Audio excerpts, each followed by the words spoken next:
There are many love stories in ancient China. These love stories are different from foreign love stories. There are usually gods and demons in ancient Chinese love stories. These stories are usually the love between people and the goddess, and they are always broken up.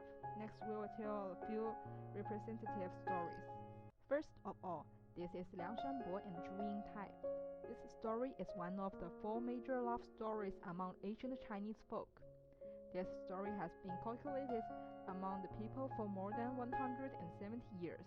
This love story is a true event that did happen in history, supported by historical materials and cultural relics. Let's listen to these stories.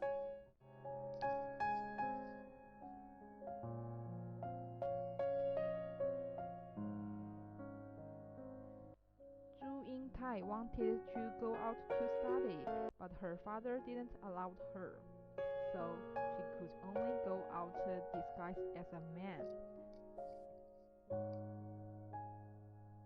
She met Liang Shanbo, studied with him for 3 years, and fell in love with him deeply.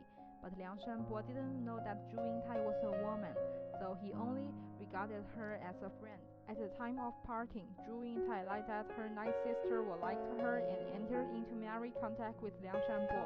In fact, the ninth sister is Zhu Yingtai herself.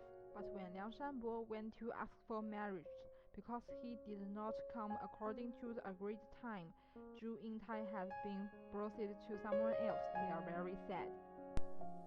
In the end, Liang Shanbo died because he missed Zhu Yingtai too much. After Zhu Yingtai learned the news, when he was married, he passed by Liang Shanbo's tomb and he jumped into the tomb. And then they become butterflies together. Next is another story, The Cowherd and the Weaving Maid. This story is a famous folk love story in ancient China, and it is also one of the four major folk love stories in ancient China. Even because of this story, in ancient China, 7th day of the 7th month of the lunar calendar when they met each year become the Chinese Valentine's Day. Legend has it that the granddaughter of the ancient emperor, the weave girl, is good at weaving clothes and weaves the sky every day. She hated this boring life, so she secretly went down to the mortal world, married a cowherd in Hersey privately, and lived a life of male farmer and a female weaver. The incident angered the Emperor of Heaven and captured the weaver girl back to the Temple of Heaven and ordered them to separate. They were only allowed to meet on Magpie's Bridge once a year on the 7th day of the 7th lunar calendar. Their steadfast love moved the magpies, and countless magpies flew over and built a magpie bridge across the Tianhua with their bodies, allowing the cowherd and the weave girl to meet on the Tianhua. The above two stories are representative of Chinese love stories. Western love stories are mostly Prince and Cinderella-style stories, such as Cinderella. While the man's identity is higher and the man brings happiness to the wife.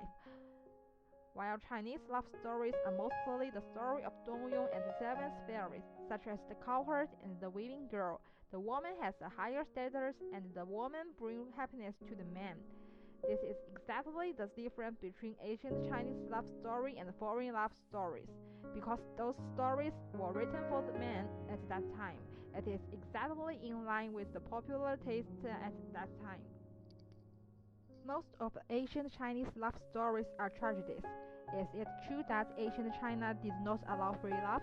However, it can be seen from this story that the folks are eager for free love. Otherwise, the story will not be spread, and it can be passed on from ancient times to the present, but it is still passed on by word of mouth today. It shows that people are advocating freedom in their heart.